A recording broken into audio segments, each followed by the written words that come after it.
everyone. Again I am coming with second part of chapter Laws of Motion. In the previous class we had discussed about the main cause of motion, that is what? Force, and their classification, different types of force, and which type of force is required for motion, balanced or unbalanced? Unbalanced force. Is it clear? And today I will discuss about different laws of motion. There are three laws of motion: first law, second law and third law. So we will discuss one by one. Let us start with first law of motion.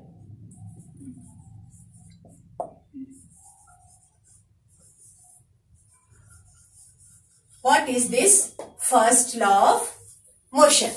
According to this law, if net force acting on any body is zero, it means there is no force acting on the body. Then if the body is at rest, remains at rest, and if the body is in motion, remains in motion. You can say in this way, suppose net force means there are number of forces acting on the body. If total force, net force is zero. So net force zero means what? Acceleration of the body is zero. There is no acceleration. And if acceleration is zero, it means either the body is at rest or body is in uniform motion. Rest means the velocity of the body at every time is zero. And if difference in velocity is zero, acceleration is zero. And uniform motion means there is no change in velocity. Change in velocity is zero. Then again acceleration is zero. So according to these two, rest and uniform motion, if the body is at rest, remains at rest if no force acts on the body. And if the body is in uniform motion, remains in uniform motion if no external force acts on the body. So you can write in first law of motion, a body, you can write F net or F external also. Okay, F external also. So a body continues in its state of rest or of uniform motion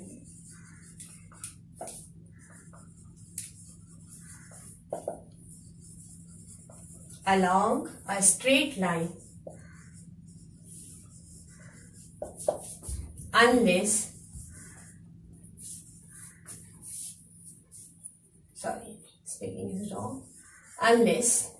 some external force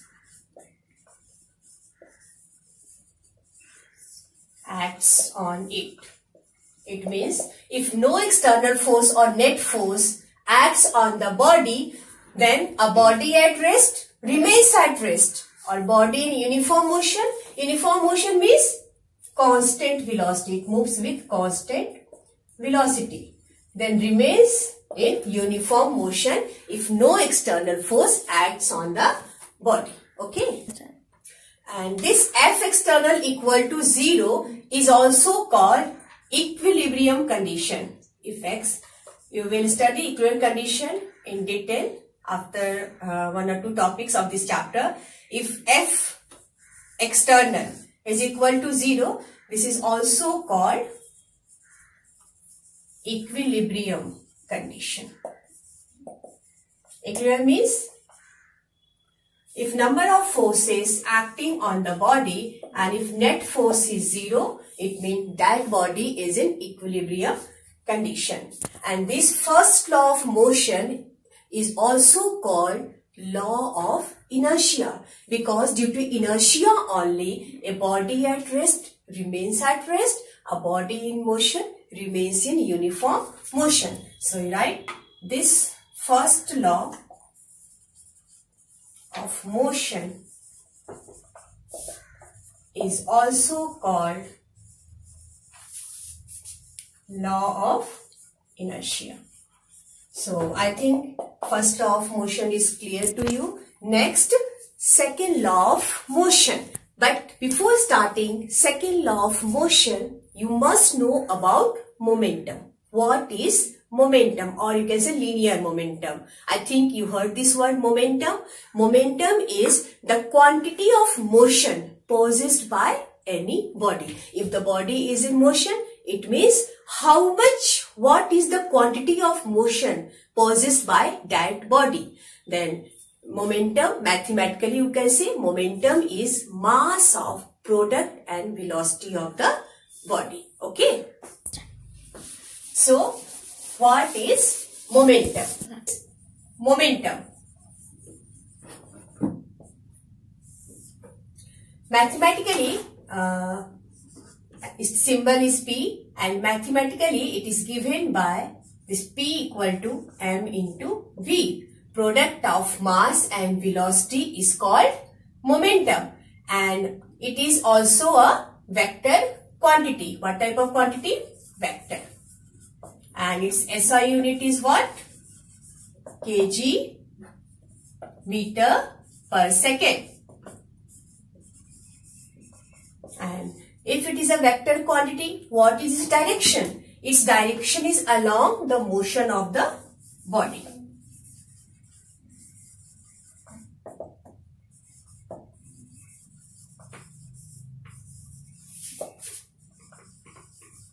Motion of the body. Whatever is the direction of the body, in that direction momentum acts. And a heavier body has larger linear momentum than lighter body if both moves with the same velocity. And also a heavier body has smaller velocity than the lighter body if they have same linear momentum. Why we discuss momentum? Because it plays very important role in second law of motion. So let us, what is that Newton's second law of motion? Have you seen this formula? F equal to ma? Yes, F equal to ma. This is according to Newton's second law of motion, but it is not applicable for all situations. It is satisfied only for a particular situation. And also from where this comes, this formula F equal to ma. So the real statement of second law of motion is related to rate of change of momentum. According to this Newton's second law of motion, so Newton's second law of motion. What is the statement of this law? It states that the rate of change of linear momentum is directly proportional to the external force applied. And what type of external force? That is unbalanced force. And the change of momentum, the direction of that change of momentum is in the direction of force applied. So mathematically you can write force applied is directly proportional to rate of change of momentum. If you write force applied, external force applied as F, this is proportional to delta P by delta T. And also, and actually this is the real law of motion. Second law is the real law of motion because first and third law also derives from this second law of motion. Force is directly proportional to rate of change of momentum. Now suppose a body having mass m and it moves with initial velocity u, and after applying some force F, this body, when you apply some force F, this body moves with final velocity v. Okay, so what is change of momentum? Initial momentum is mu and final momentum is mv. So you can write change in momentum. Delta P is what? Final momentum minus initial momentum. Final momentum is m into v and initial momentum is m into u.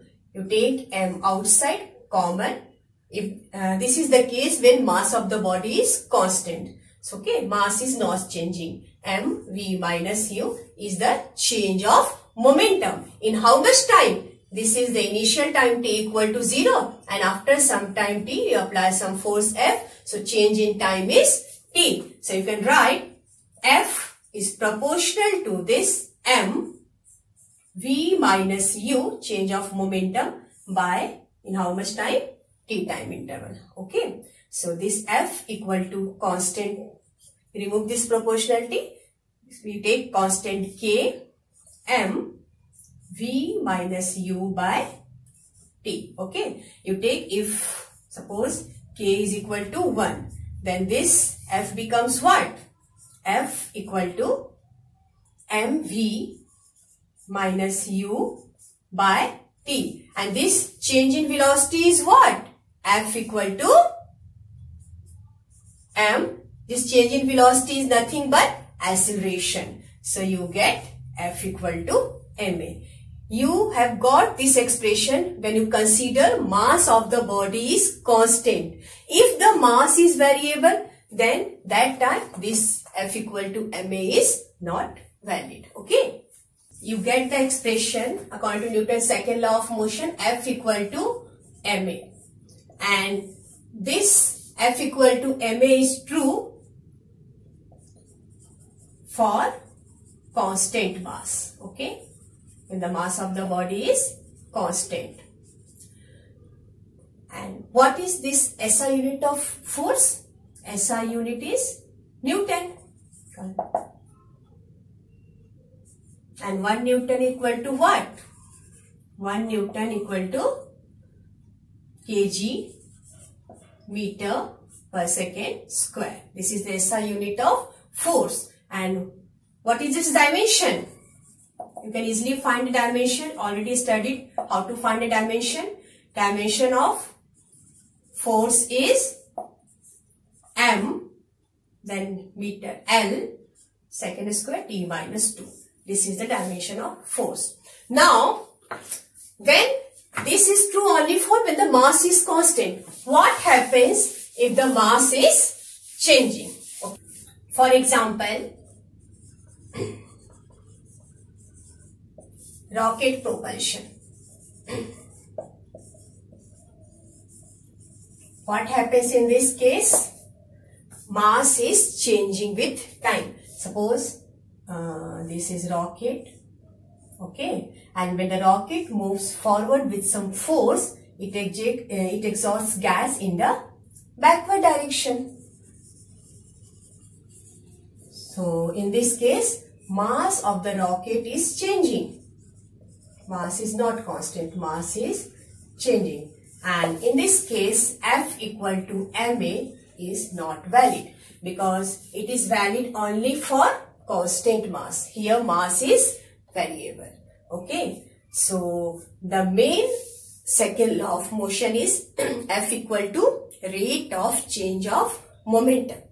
From that one, F equal to ma we derive when we consider mass of the body is constant. So one more important thing, differential form of Newton's second law. In this one, we consider when mass of the body is changing also. You know, F is what?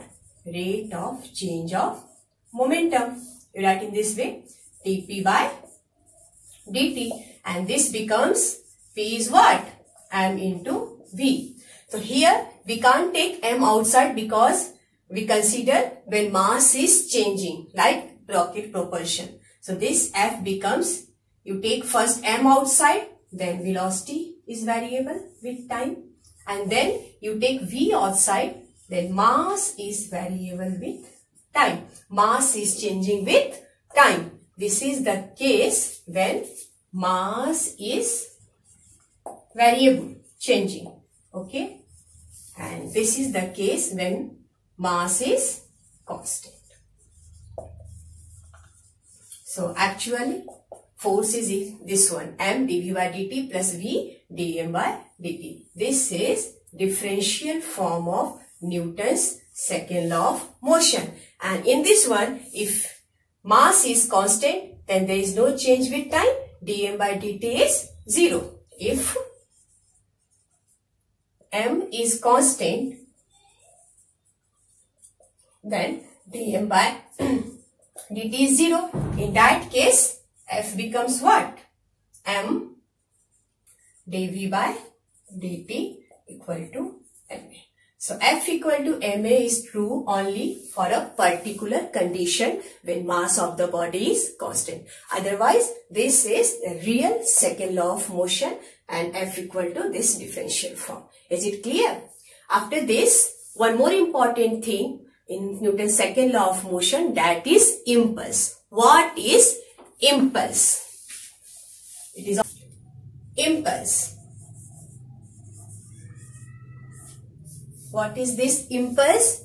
When a force acts on a body for a very small time interval, that is called impulse. It is denoted by this J. And it is when a force acts on a body for small interval of time. Is called impulse, and mathematically this impulse J is equal to product of force and the small time interval for which acts on the body. So this impulse is also a vector quantity because force is a vector quantity. This impulse equal to force into delta t.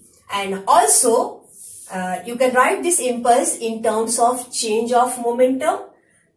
You know that F is what? F is rate of change of momentum according to Newton's second law. And this delta t cancel. This impulse is equal to change of momentum. It means mv minus, or you can write final momentum minus initial momentum, okay? Or mv minus mu. So this impulse is also equal to rate of change of momentum. Best example for this one is, you know, cricket player always lowers his hand while catching a ball. Why? When he lowers his hand, the time duration increases, and when time duration for catching a ball increases, then change in momentum decreases. And if change in momentum decreases, then impulse also decreases. And when impulse decreases, what happen? उसको फिर बहुत कम force लगेगा हाथ में, and he doesn't get hurt. Is it clear? So this is all about impulse. After this, we will discuss about Newton's third law of motion. Newton's third law of motion.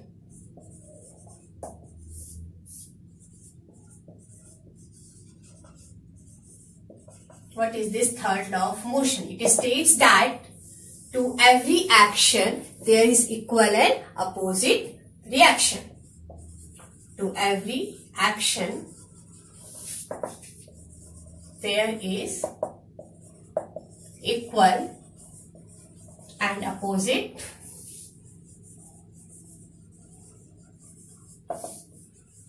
reaction. It means to every action there is equal and opposite reaction. For example, walking on the road. You are able to walk on the road only due to this Newton's third law of motion. Or swimming, you are able to do swimming only because of this Newton's third law of motion. What happened? When you push water in the backward direction, water pushes you in the forward direction. When you move forward on the road, then earth pushes equal opposite reaction in the backward direction, and you are able to walk on the road. So these are examples of Newton's third law of motion. But there are some conditions which must hold then in Newton's third law of motion. What is that? Number one, this action and reaction acts on different or same body, acts on different body, right? Not on the same body. Different body. And also this action and reaction are of same nature. Same nature means if action is gravitational force, then reaction is also gravitational force. If action is normal reaction, then reaction is always normal reaction. Both are of same nature. Forces, one more, forces always exist in pairs. Okay. So these are different conditions. Then only Newton's third law holds. Main one is this one. Action and reaction acts on different body, not on always on the same body. It acts on different bodies, and both are of same nature and exist in pairs. After this, one more thing is left, that is conservation of linear momentum. Law of conservation of linear momentum.